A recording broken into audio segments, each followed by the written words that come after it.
जफन्याह की किताब के ओर जाएंगे। इसके 1 अध्याय के 3 पद, 2 अध्याय के 3 पद और 3 अध्याय के 6 से 8 पद तक पढ़ेंगे। 1 अध्याय के 3 पद।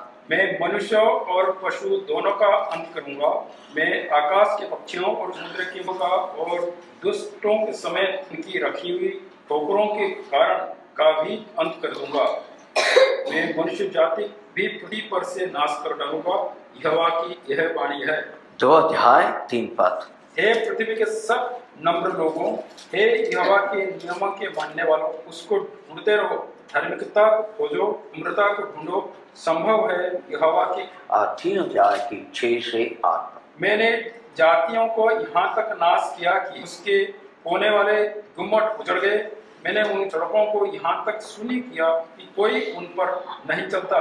उनके नगर यहाँ तक नाश हुए कि उनमें कोई मनुष्य वरन कोई निवासी नहीं रहा। मैंने कहा, निश्चय अब तुम मेरा भय मानोगी और मेरी ताड़ना अंगीकार करेगी। इससे उसका निवास उस सब के अनुसार जो मैंने ठहराया था नाश ना हो। जो भी हो, मैंने उनको दंड दिया, परंतु वे सब प्रकार के बुरे बुरे कामों यत्न से करने लगे। इसी कारण यहोवा की यह वाणी है कि जब तक मैं नाश को ना उठूं, तब तक तुम मेरी बाट जोते रहो। मैंने यह ठाना है कि जाति जाति और राज्य राज्य के लोग मैं इकट्ठा करूं कि उन पर अपने क्रोध की आग पूरी, क्योंकि सारी मेरी जलन की आग से भस्म हो जाएगी।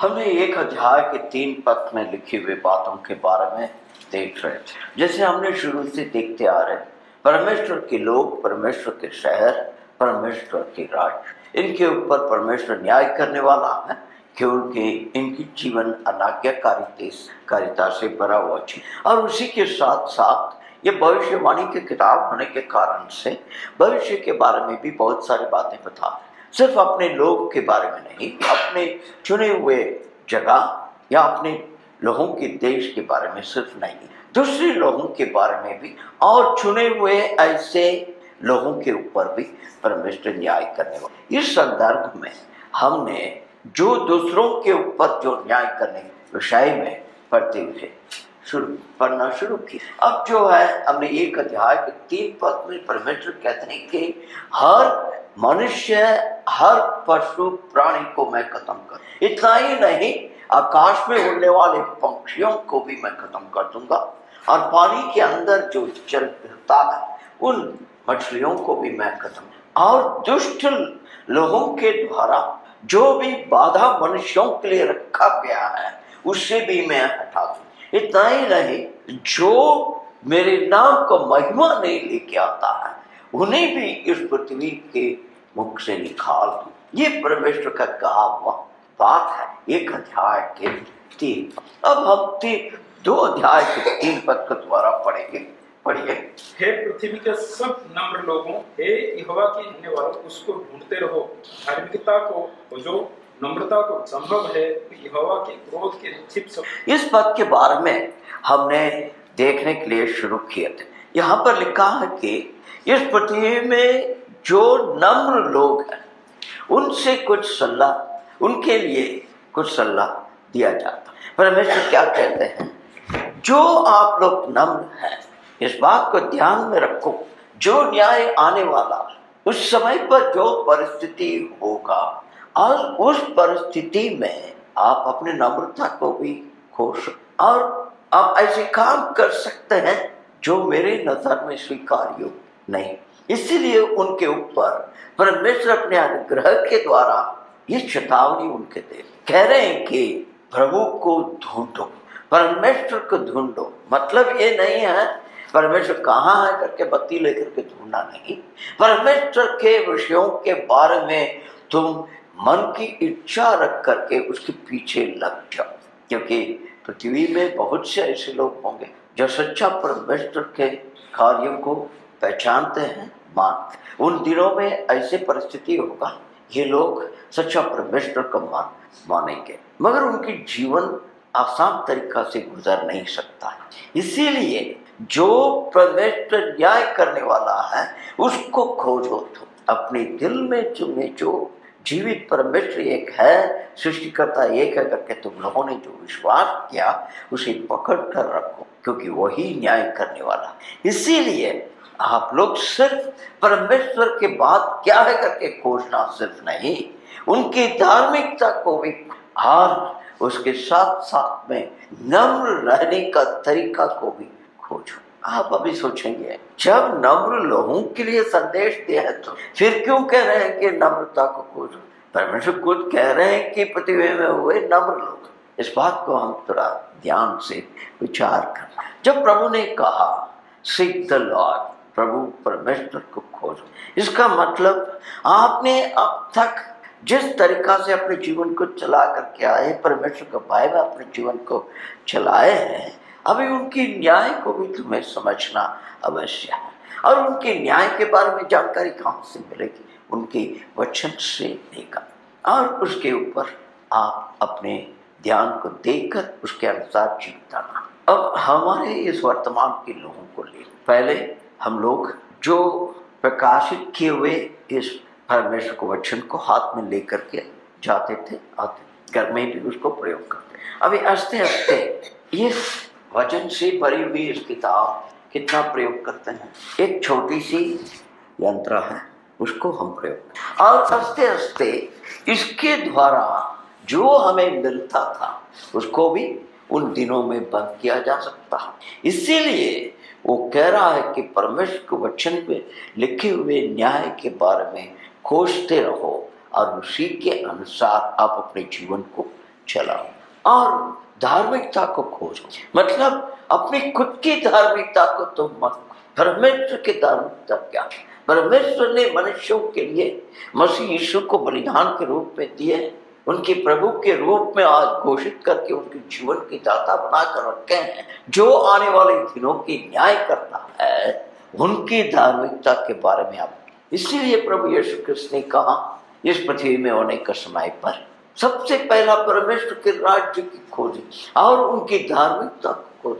परमेश्वर के राज्य मनुष्य के हृदय में उन दिनों में किस प्रकार के अवस्था हो गई, हमारी कल्पना की बाहर, हम विचार भी नहीं कर सकते। इसलिए उनको यह सलाह दिया जाता, क्योंकि उन दिनों में जिस तरीका से परमेश्वर के वचन को पहुंचाया जाएगा हमें पता नहीं, मगर मनुष्यों के लिए कभी कभी वचन को खोजी करना अवश्य। इसलिए पहले से ही उनको सलाह देते हुए परमेश्वर। और तीसरा बात उनसे जो कहे, आप लोग धार्मिकता को खोजो, नम्रता को खोजो। नम्रता को खोजने का मतलब यह है कि मसीह के बारे में सीखना। हमने समुचित रूप से पिछले सप्ताह इस बात प्रभु यीशु कृष्ण ने स्वयं कहा इस बात को। मगर एक बात हमें याद रखना, ये तीन विषय में क्यों परमेश्वर यहाँ पर ध्यान दिया। पृथ्वी के नम्र लोगों के ये तीन सलाह परमेश्वर ने दिया न्याय से बचने। अब हम कुछ ऐसे ही उदाहरण के लिए कुछ पदों को देख करके उसके द्वारा हम समझें। सबसे पहला निकाल लिए भजन संगीत 106 का 32 और 33 पद पढ़िए। देखिए यहाँ पर इस बात को स्मरण दिलाया जाता है, किस बात को? मूसा के जीवन में क्या हुआ। इन लोगों ने सिर्फ परमेश्वर को गुस्सा नहीं दिलाए, उन्हें क्रोधित नहीं बनाए, हर मूसा के जीवन में भी इसका असर हो गया। कैसे असर हुआ? कहते हैं कि उसके आत्माओं को भी ये लोगों ने भटका दिया। बहुत समय में विश्वासशील के जीवन में कमजोरी पर जो है वो उस समय पर बाहर निकल करके उसकी असलियत बाहर निकलता है उस समय पर जब उसके आत्मा को भटकाया जाए। शत्रु इस काम को हमेशा करते रहे, क्योंकि मसीह लोगों को गिराना उसके मतलब। इस कारण से मूसा के लिए क्या नुकसान हुआ? कारण देश के अंदर प्रवेश करने का अनुमति को नहीं पाया, उस अधिकार को उसने खो बैठा, जिसके बारे में परमेश्वर अपने वचन में कहते हैं कि पृथ्वी के सबसे नम्र व्यक्ति ये है करके उस व्यक्ति को वो आशीष प्राप्त हुआ। इसीलिए हमने इस बात को ध्यान में रखा। अभी वर्तमान समय पर भी हम जो जीवन बिता रहे हैं हमारे कलीसिया के जीवन में, हमारे व्यक्तिगत जीवन में, हमारे पारिवारिक जीवन में या समाज में किस प्रकार से हम चले आते हैं, उस समय पर हम अपने आत्मा को नियंत्रण में रखना आवश्यक। नया नियम में पढ़ते हैं आत्मा संयम, है ना, आत्मा संयमी, आत्मा संयम रहना, आत्मा को कंट्रोल में रखना। इसके लिए परमेश्वर की सहायता की जरूरत है। पवित्र आत्मा को हमारे ऊपर अधिकार देना आवश्यक, क्योंकि जैसे हमने पिछले सप्ताह बताए थे, कुछ लोग रहेंगे इस पृथ्वी में उस परीक्षा के समय। जो धर्मी लोग, जैसे यरूशलेम की जो नाश हुआ था, उसे नेबुकदनेस्सर ने आकर के कब्जा किया, उस समय पर कुछ धर्मी लोगों को उसे छोड़ दिया। वो लोग साधारण लोग करके परमेश्वर ने बचा कर एक गवाही के रूप, उसी प्रकार से उस दिन भी होगा। और हमने ये बातें पढ़ेंगे, पहला पत्रस की 4 अध्याय के 17 से 19 पद को पढ़ेंगे। पहला पत्रस 4 अध्याय के 17 से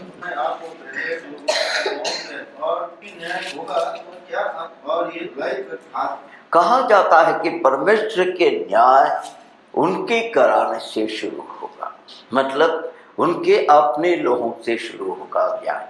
जैसे हम पढ़ते हैं कलीसिया को उठाए तो जाएगा, मगर जो सचमुच प्रभु में विश्वास किया है वही लोग जाएंगे। मसीह के नाम लेने वाले सभी नहीं जाएंगे। जिनको परमेश्वर ने बचाया है, जिनको परमेश्वर जानते हैं, जिनकी नाम जीवन की किताब में लिखा है, वही जाएंगे करके हम प्रचार करते हैं। उस बात पर हम सचमुच विश्वास भी करना, और उनके जीवन को भी न्याय होगा जब परमेश्वर प्रभु के सामने जब खड़ा होना हो। और उसी समय पर पृथ्वी में भी न्याय, परमेश्वर के लोगों के ऊपर भी न्याय होगा और पृथ्वी के ऊपर भी। और उस समय पर जो भी अपने जीवन को भक्तिहीनता से, पाप में डूबे हुए बिता रहा, उसको बचना मुश्किल। परमेश्वर के क्रोध से बचना बहुत मुश्किल।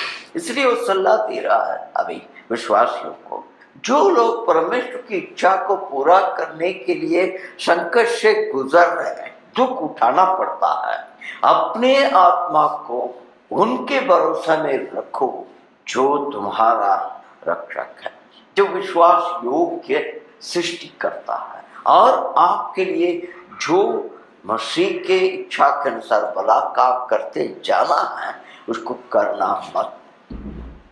बात यह है कि मसीह लोगों के ऊपर विभिन्न देशों में बहुत सारे किस्म के प्रतिबंध आ रहा, उनकी जीवन कष्ट में गुजर रहा, अपने धार्मिकता को संभालना बहुत कठिन महसूस हो। इस हालात अभी है तो वर्तमान में, आने वाले दिनों में किस प्रकार से। इसीलिए परमेश्वर उनको चेतावनी दे रहे हैं कि आप संभाल के रहना आवश्यक।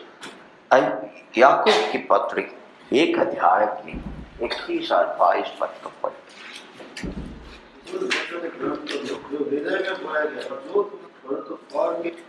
यहाँ पर ये बातें लिखता है कि आप अपने जीवन की अशुद्धताओं को, बहुत सारे दुष्टता आपके अंदर से उमल रहा, इसे अलग रखो, उसके साथ में संबंध मत रखो। बहुत समय हम परमेश्वर लोगों के, सेवकों की या प्रेरितों की चिट्ठियों को पढ़ते हैं बाइबल में। इस पर हमें इस बात को ध्यान रखना है कि ये विश्वासियों के लिए खास करके लिखा हुआ चिट्ठी है, कलीसियाओं के लिए लिखा हुआ चिट्ठी है। और वहां पर बार बार भक्तिहीनता, पाप, अधार्मिकता, ये सब बातें जब कहता है इसे दूर रखो, इसे दूर रखो, मूर्तियों को दूर रखो, इसका अर्थ क्या है? परमेश्वर की पवित्र आत्मा इन सेवकों के द्वारा मसीह लोगों को क्या बताना चाहते? यदि ये मसीह यीशु के लहू से धोए हुए लोग हैं, पाप के दंड से बचे हुए लोग हैं, तो फिर क्यों उन विषयों के बारे में बात किया जाता है, उनको सलाह दिया जाता है उसे दूर रखो करके, जिससे उन्हें बचाया गया? हम सोच, कारण बहुत है। एक मुख्य कारण यही है कि हम मसीह में होते हुए भी बहुत कमजोर वर्ग है। हमारे अंदर इन सारी चीजों से पूर्ण रीति से विजय प्राप्त करने का सामर्थ्य नहीं है। इसीलिए हर समय हमें मसीह की ताकत की, उनकी सामर्थ्य की जरूरत होता है। इस कारण से हर समय हम पवित्र आत्मा की सहायता को लेना अवश्य, उनकी अगुवाई चाहना अवश्य है। हर चीजें हमारे जीवन में अच्छे तरीके से चलती जाएगा। मसीह जीवन में हमें कभी ये महसूस नहीं होगा हमारी कमजोरियां क्या। नंबर 1। नंबर 2, परमेश्वर हमारे जीवन में कहाँ है उसका भी ज्यादा महसूस नहीं होगा, क्योंकि हम ऐसे एक मन के विचार में चलते हैं कि सब कुछ ठीक है हमारे जीवन में, परमेश्वर के सारे हिस्सा है करके। मगर यहाँ पर हम क्या पढ़ते हैं, नम्रता के साथ में किसको स्वीकारना है। पढ़िए हिंदी में क्या लिखा है 21 पद में। इसी कारण सारी गंदगी और अनियंत्रितता को दूर करो और मन में बैठाए वचन को नम्रता के साथ ग्रहण करो। कहाँ पर बिठाया गया है? मन में बैठाया। मन में, हाँ मन में, पक्का? किसके मन में? किसके मन में बिठाया गया? हमारे मन के अंदर परमेश्वर ने अपने वचन को रखा है। हर उसे नम्रता के साथ में स्वीकारो। मतलब पवित्र आत्मा जो हमारे अंदर है, जब वचन को पढ़ते हैं, वचन को सुनते हैं, वचन के बारे में जब मनन करते हैं, उस समय पर वो उस समझ को हमारे अंदर से खोल कर हमारे दिमाग में, हमारे मन में स्मरण दिलाता है और उस समय पर उसे सारे नम्रता के साथ में स्वीकार, मतलब उनके द्वारा सलाह हो सकता है, उत्साह की बातें हमें मिल सकता है, उनकी जो अप्रसन्नता के प्रकट करने वाले बातें हो सकता है, या वो हमसे कितना गुस्सा में है वो भी उस वचन से हमें दिखा सकता है हर प्रकार से, क्योंकि वो हमसे यही चाहते हैं कि हम दिन प्रतिदिन उनकी उस पुत्र की महिमा के नजदीक में चलते चलते बदलते हुए जाए। हमारे जीवन को हर रोज बदलते हुए देखना चाहते हैं हम। उसके लिए यहाँ पर कोई माप नहीं रख सकते हैं, आज कितना प्रतिशत ये परिवर्तन हुआ, कितना प्रतिशत घट गया, ऐसे नहीं उनकी नजर में। इसलिए वो कह रहे हैं कि हम इन बातों के बारे में जब पहचानते हैं ये सही नहीं है, उसे दूर रखना। इससे नुकसान बहुत उठाना भी होगा, मगर वो आज सब कुछ जानता है। इसलिए वो 22 पद में कहता है, पढ़िए 22 को दोबारा। परंतु वचन के करने वाले बनो और केवल सुनने वाले ही जो अपना देते हैं। वचन को करने वाले बनो, सिर्फ सुनने वाले नहीं। सभा के ऊपर सभा, सभा के ऊपर सभा हम जाते रहते हैं। जिस दिन से उद्धार हुआ उस दिन से हम कितने सभा जा चुके हैं, कोई हमने हिसाब रखे? इतने सभा में जाने के द्वारा क्या परिवर्तन हमारे जीवन में आया। इसलिए वो कहता है कि अपने आप को धोखा मत दो। इस्राएल की समस्या यही था, सुनते थे, बातें करते थे, जानकारियां थी, मगर जब मसीहा उनके बीच में जब गुजर रहा था या उनके बीच में रह करके उनसे बातें कर रहा था, उस समय पर उन लोगों ने क्या किया? विश्वास किया, मन में परिवर्तन ले आया? नहीं, अपने आप को धोखा में रखे थे। वो सोच रहे थे कि हमें कुछ नहीं होगा, हम सब कुछ ठीक। मसीह लोग भी उस प्रकार के विचार में हैं। इसीलिए पवित्र आत्मा ने इस बात को दिया है, सुने हुए बातों को करने वाले चेतावनी देते हैं, सुधार कर बैठो। गलतियों को दिखाते हैं, कहते हैं पवित्र आत्मा नम्र बन जाओ, क्षमा प्राप्त करो, मांगो उनसे, कहो गलती हो गई। मगर हमारे खुद की जो गहन जो वो हमें होनी नहीं। ये बातें कहना सही है या गलत है वो मुश्किल है, पर फिर भी एक सवाल, जब मसीह एक है तो मसीह लोगों में विभाजन, और उसने भी चिट्ठी में लिखा एक ही आत्मा, एक ही बपतिस्मा, एक एक एक एक करके फिर विभाजन, क्योंकि हर एक विभाजन में दोनों पक्ष कहते हैं कि हम ही सही है। ये होते होते ये विभाजन बढ़ते ही गया। अब 21वां शताब्दी, 21वां 21 बढ़ते जा रहा, कभी घटता नहीं है। विभाजन हुए दो पक्ष है, ठीक है, और वो एक पक्ष के अंदर भी विभाजन है, उसमें भी एकता नहीं। फिर कैसे ये संसार परमेश्वर के प्रेम, अनुग्रह और उनके हृदय नम्र हृदय है वो सभी से प्रेम करते हैं। उसे कैसी उस बात के बारे में हमें कभी ध्यान नहीं। ठीक है, हम कह रहे कुछ विभाजन में कुछ लोगों की गलतियां हैं, कुछ लोगों की सही, मगर उस सही को लेकर के फिर और भी गलती हो रही है, उसके बारे में हमने कभी सोचा। ये बहुत ही दुखदायक बात। वचन को पालन करने वाले बनो। दोनों कह रहे हैं कि दोनों पक्ष कह रहे हैं कि हम वचन को पालन करते हैं, फिर क्यों विभाजन? दोनों कह रहे हैं कि हम सत्यता में हैं, फिर क्यों विभाजन? हम उसको उत्तर दे नहीं सकते, देंगे भी नहीं, क्योंकि हमारे खुद के मन में हम सोच रहे हैं हम सब कुछ ठीक ही मनुष्य। जैसे हम सुसमाचार में प्रचार करने के समय पर बताते हैं, आप अपने अच्छे कामों को एक तुला के एक जगह में लगा दो और परमेश्वर के धार्मिकता को एक जगह में लगा के देखो, वो बराबर नहीं होगा। यही है हमारी चीज। हम इस बात को अच्छी तरीके से समझना। और दूसरा पत्र 3 अध्याय का 18 पद,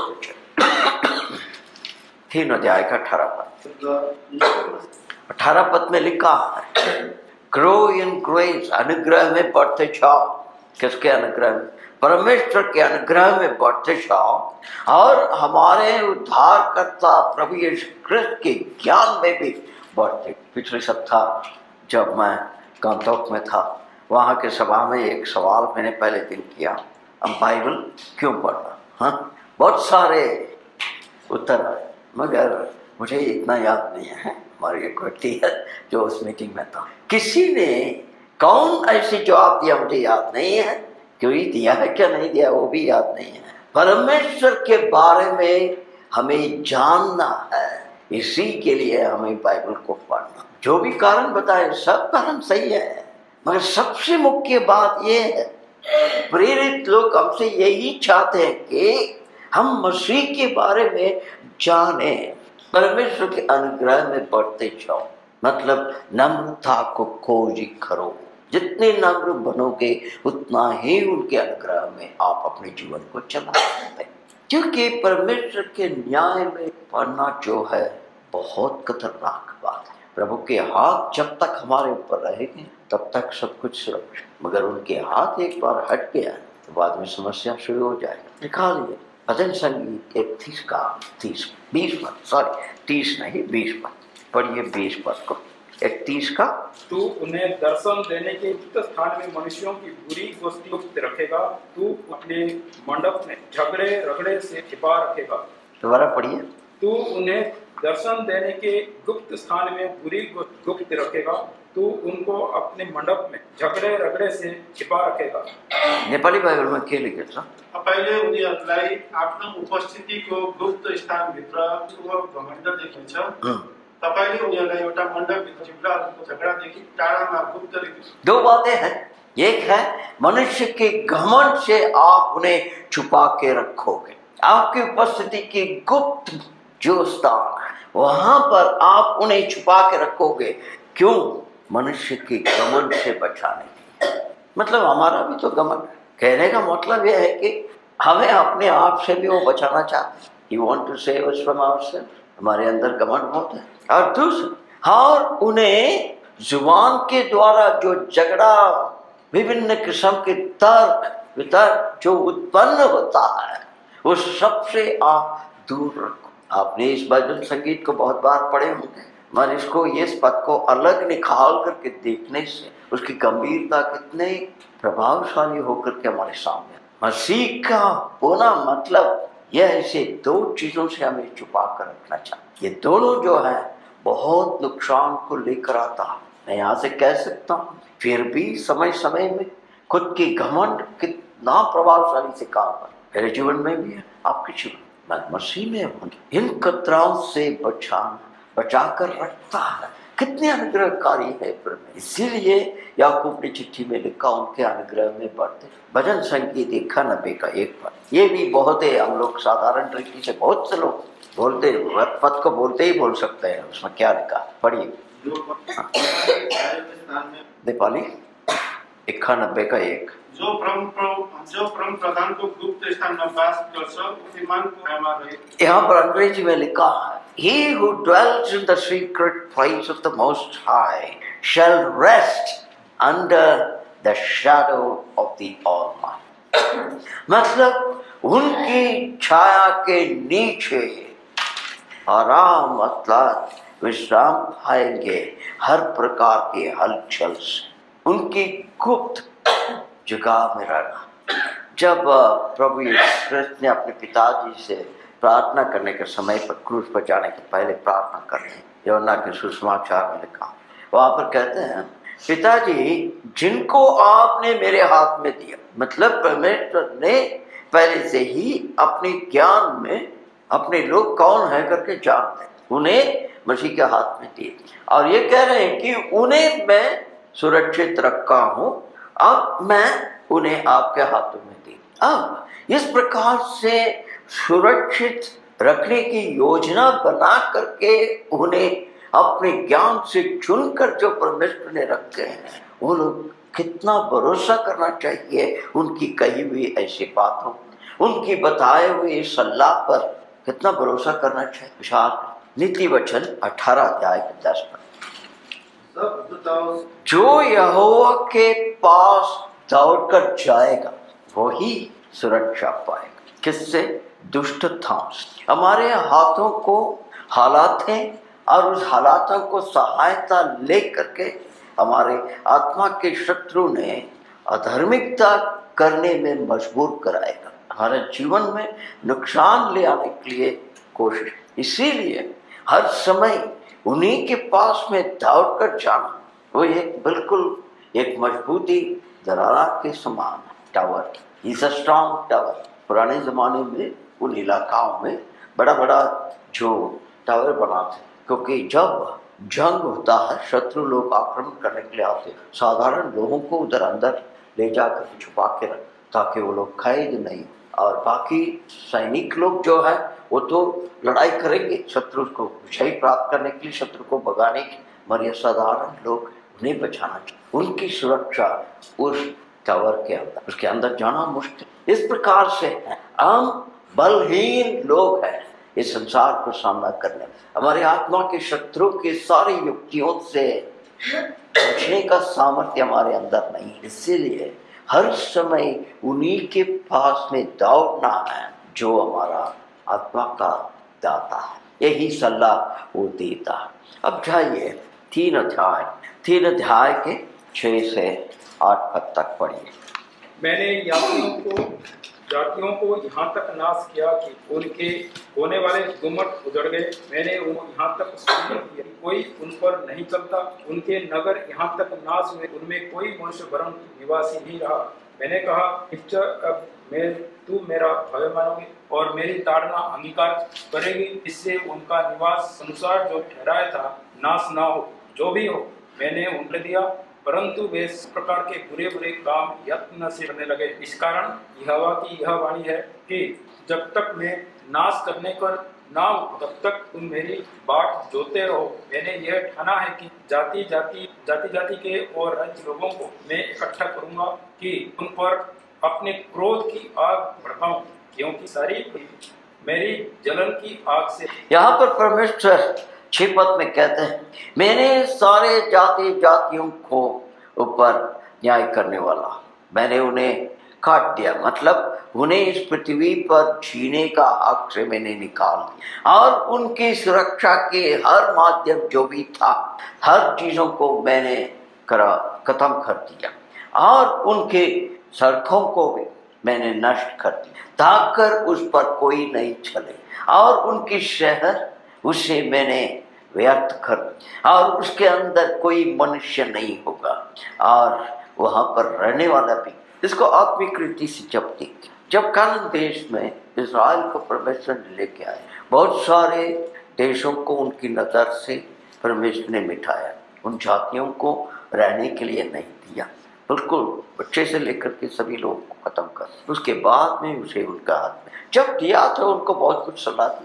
इसको हम पुराना नियम में पढ़ते हैं, और उस समय पर उन्होंने लेवी का किताब में ऐसे ऐसे बातें कह दी, उस पर आएंगे। अभी सबसे पहला, जो मसीह को महिमा नहीं लेकर आता, परमेश्वर का महिमा नहीं लेकर आता है, वो सारी चीज़ों को मिटा दिया जाएगा, और जीवित परमेश्वर कि ज्ञान नहीं चाहिए, हम अपने आप से अपने ही विचारों से बच सकते हैं करके जो अपने ही तरीका से अपनी सुरक्षा के लिए, अपने भविष्य के लिए जो भी तैयार किया है, हर चीज़ों को खत्म किया जाए। और उनकी बड़े बड़े जो सड़क मतलब स्ट्रीट्स, जहाँ पर हर अधार्मिकता के आकर्षित बातों को रखकर मनुष्यों को पाप में डुबा देते थे, उस पाप की जंजीर में बांध लिया जाता था, उस सारी चीज़ों को खत्म कर ताकि उससे भविष्य में कोई नहीं, ऐसी हालातों पर कोई मनुष्य नहीं रहे। ये है प्रभु यीशु ख्रिस्त का आने वाले धार्मिकता के, उनकी प्रसन्न नहीं करने वाले कोई भी चीज़ उस समय उनकी जो राज्य की नीचे इस पृथ्वी पर नहीं रहे। लेवी की किताब 18 अध्याय को निकालिए, 24 पद को पढ़िए। ऐसा ऐसा कोई भी काम करके ना हो जाना तुम्हारे घर पर, वे ऐसे ऐसे काम कर अशुद्ध। कहने का मतलब यह है कि तुम्हें जो मैंने दिया है वो यहाँ पर तुम रहना है, तो तुम ऐसे ऐसे काम मत करो। उसके बारे में आपको आगे पढ़ के देखना पड़ेगा इस अध्याय में। मैं सिर्फ हमारे पढ़ाई के लिए मैंने इस पद को चुना। कह रहे हैं कि ऐसे काम करने के कारण से उन्हें इस पृथ्वी में रहने का हक नहीं था, मैंने हटा दिया। मैंने पहले भी इस बात को पूछा, सप्ताह भी दूसरे उदाहरण से, ये पृथ्वी परमेश्वर का है, जैसे मैंने पिछले सप्ताह बताया। उस पर कौन रहना है, कौन रह नहीं सकता है, उसकी अधिकार निश्चय करने का अधिकार परमेश्वर का हाथ। और वो कह रहे हैं कि ये लोग मेरे पृथ्वी को भ्रष्ट किया है, ये मेरा है, इसलिए इनको यहाँ पर रहने के लिए हक नहीं, मैंने मिटा दिया, इसलिए तुम ऐसे काम मत करो। यदि पृथ्वी में इस कलीसिया जीवित रहना है तो ऐसे काम, ऐसे गवाही नहीं रखना चाहिए जिससे परमेश्वर की महिमा नहीं होता। मुश्किल है, कठिन है ठीक ढंग से इसको चलाना, बहुत ज्ञान की जरूरत होता है, बहुत समझ की जरूरत होता है। इसीलिए तो परमेश्वर ने कहा कि अपने चेलों से, मेरे बिना तुम कुछ नहीं कर सकते हो। हर समय हमें मसीह की ज्ञान और समझ और सलाह की जरूरत। हम सोचते हैं कि हम जानते हैं क्या करना है करके, मगर बहुत समय वो सही नहीं। अब पढ़िए 25 पद वही लेवी का और उनका देश भी हो गया है, इसी कारण मैं उन पर अधर्म का दंड देता हूँ और वह देश निवासियों को उगल देता है, निकल देता है। इनकी अधार्मिकता इतनी बढ़ गई थी, इनकी गुनाह इतना बढ़ गया है इस पृथ्वी में, इसीलिए मैंने उनकी दुष्टता के ऊपर न्याय किया और ये पृथ्वी खुद उन्हें रखना नहीं चाहती। ये बहुत ही मुख्य बात है, इसलिए वो सलाह देते हैं इस्राएल को। 26 पद को पढ़िए। इस कारण मेरी विधियों और नियमों को निरंतर मान, और चाहे तुम्हारे बिकने वाला परदेशी तुम में से कोई भी ऐसा ना करे। कहने का क्या कह रहे हैं, आप मेरे सारे विधि विधानों को, न्याय की बातों को पालन करो, उस पर ध्यान दो। इन लोगों के ये सारे भ्रष्ट कामों को मत करो, और यहाँ पर रहने वाला हो या यहाँ पर रहने के लिए आया हुआ व्यक्ति हो, जो भी है उनके तरीका का पीछे मत जाओ, मेरे तरीका को पीछा कर। 18 अध्याय के 28 पद को पढ़ते अभी। अब ऐसा ना हो कि इसे जो जाति तुमसे पहले उनको उसने उगल दिया, उसी रीति अब तुम उसको अशुद्ध करो तो वो तुमको भी उगल दे। जब हम इतिहास के पन्ना को देखते हैं, ये सारे बातें इस्राएल के प्रति सत्य रूप से हुआ। उन्हें निकाल दिया उनके देशों से, उन्हें परदेशी बना करके, उन्हें पराजित बना करके, उनके अपना हक को छीन करके उन्हें निकाल दिया गया। उनके अपराध इतने गंभीर रीति से हैं, ये और भी अधिक बढ़ते जाएगा। और वो जो महासंकट के समय पर इनका हालत क्या होगी हम कल्पना भी नहीं कर। पृथ्वी के लोगों के ऊपर भी तो कष्ट आने वाला, मगर इनके ऊपर एक छोटी सी उदाहरण, ये दूसरा महायुद्ध में जब हिटलर के द्वारा यहूदियों के ऊपर भी और भी कुछ लोगों के ऊपर भी, बहुत से लोगों के ऊपर बहुत बड़े सतावट, ये कॉन्सेंट्रेशन कैंप्स करके जो कहते हैं, वहाँ पर मैं जो देखने को मौका नहीं मिला, मगर कहा जाता है कि वहाँ पर एक म्यूजियम और वहाँ पर ऐसी चीज़ों को रखा जाता है लोगों को इस बात को स्मरण दिलाने के लिए कितनी कठोर रीति से एक व्यक्ति इस पृथ्वी पर राज, जो मनुष्य की हड्डी जो है उस हड्डी से कमीज का बटन बना करके वो कैंप में जो लोग थे उनकी चमड़ियों से बनाई हुई चीज है। मतलब मनुष्य की कल्पना, जब हमने जल प्रलय के पहले परमेश्वर के वचन में जो पढ़ते हैं ना, मनुष्य की कल्पना इतनी बुरी तरीके से दुष्टता में बिगड़ते हुए चली गई है कि इन्हें अभी जीवित नहीं रखना। इतना बड़ा अन्याय होने के बाद में भी आप विचार करके देखिए। और उन दिनों में ये जो दांत जो है ना, किसी को दांत बिगड़ जाता है तो डॉक्टर के पास में जाते हैं तो क्या करते हैं, उसको ड्रिलिंग करने के बाद में क्या करते हैं, दांत को फिलिंग करते हैं। डॉक्टर आपसे बोलता है ना, सेरामिक फिलिंग चाहिए, चांदी का फिलिंग चाहिए या सोने का चाहिए। अभी तो सोना बहुत दाम है, उन दिनों में दूसरा महाजंग के समय पर इतना दाम नहीं था, इसलिए मैंने भी देखा है सोना का फिलिंग किए हुए या सोना का दांत लगाए हुए लोगों को मैंने देखा, और उस सोना को भी निकाल देते थे, इनके छोड़ते नहीं थे, क्योंकि उनकी पैसा की जरूरत है। इसलिए परमेश्वर इनको ये चेतावनी दिया है कि ऐसे दुष्टता के काम मत करो, ऐसे अधार्मिकता के जीवन मत बिताओ, तुझे इस पृथ्वी अपने मुख से निकालो नहीं। That is not good. ये जो परमेश्वर के भाई मानने के लोगों को परमेश्वर सलाह दे रहे हैं कि उनके द्वारा दूसरों को ये सलाह चाहे। परमेश्वर बड़ी कृपालु है, दयालु है। हम आज यहाँ पर रुकते हैं, आने वाले दिनों में